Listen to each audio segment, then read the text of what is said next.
Hey guys, welcome back to the Rideshare Hub. It's Isabella, and today I wanted to talk to you guys about whether or not it's still worth it to drive Uber and Lyft in 2022. Now, before we get started in the video, I wanted to talk to you guys about this awesome banking app called Current. We have a link down below in the description, but basically, if you sign up with them and receive their debit card and use that to pay for gas, you can actually get cash back. They have a bunch of other benefits for people that will help with financial management and savings, like a 4% APY, so be sure to check that out. Again, we have a sign up link in the description. Let's get started into this video.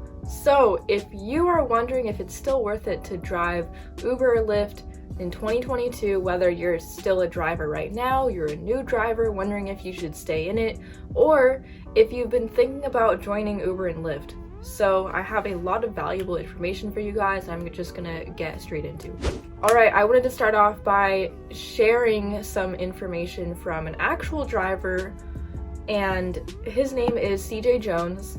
He said that working a Friday and Saturday night, he would usually make about $7 to $10 per hour profit. And it's about the same if you work from Friday to Monday, like pretty early in the morning, usually taking people to the airport. And if you work normal hours, it's usually gonna be about $3 to $5 profit per hour. So what he means by this, by profit, is that he took out the mileage and how much he spent on gas. So, you know, if sometimes you do make like over $15 in an hour, and a lot of that will just go towards gas prices and other types of expenses. And you know, a lot of this depends on whether or not you're gonna get tipped. You know, some people just don't tip at all. No matter how amazing of a rideshare driver you are, there's always gonna be people out there that are just not going to tip like at all. It's a little bit risky. It's kind of like a game.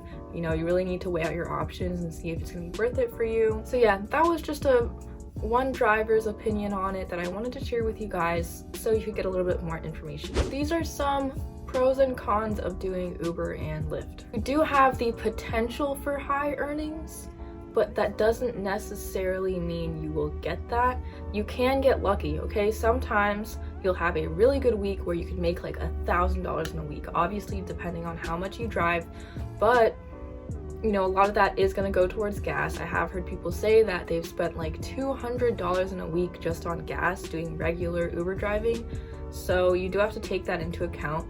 But if you do make $1,000 and still spend $200, getting $800 in a month, or sorry, in a week, still is like pretty good. You know, making $1,000 in a week, these people are driving like 50 hours per week. So it depends, you know, how much time you have on your hands to be driving. But of course, if you do it as a side thing and not like your main job, that's sort of another story. I think it is a good like little side gig that you can do. Just if you have the free time, or if you're a student, it's super flexible. So these are like little things that you can think about. You can also earn more with surge pricing. Both Lyft and Uber have surge pricing during certain times of the day and certain areas where it's gonna be super busy and the prices go up. You also get instant payment. So Uber actually enables drivers to cash out 5 times per day. If you do need money like right away, you can just work your ass off for a day, cash all that money out, and then, you know, if you just need money really quick for something important, then you have it right away. So that's something that's really convenient rather than getting paid, like let's say bi-weekly in a regular job. And then like I was talking about before, you can also earn more with tips. So sometimes you might get lucky and someone may tip you a lot of money.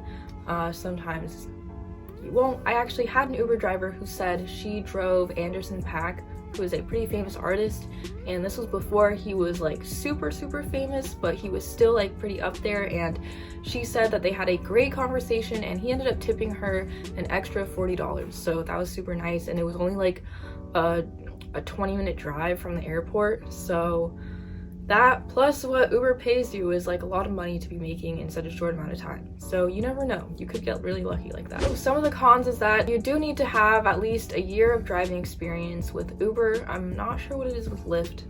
I think it's the same. Correct me if I'm wrong. So it's not really a job you can just start right away as soon as you get your license. You do have to wait, which is just out of safety because you don't want to be driving people around when you're a brand new driver. Also, the approval process can take a pretty long time. They do a lot of background checks just to make sure everything's good. They check your driving record, So you do have to have a clean driving record. Make sure you have no like speeding tickets, red light tickets, anything like that.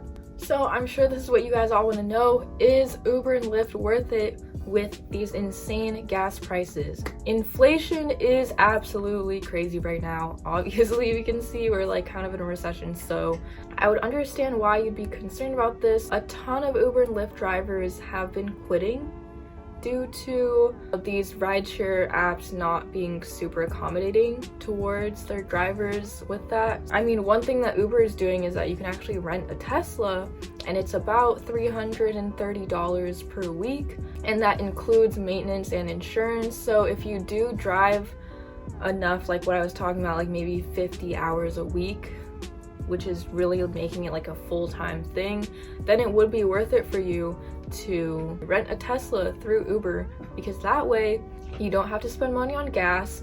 You also get an extra dollar per ride for using an electric vehicle. And honestly, driving a Tesla is just pretty cool, and your passenger may be impressed and give you a bigger tip. Who knows? Like, some people do that. That could be a good option for you. We already have made some videos talking about it. If you want more information, you can check it out on the channel. Doing something like that might make it more worth it.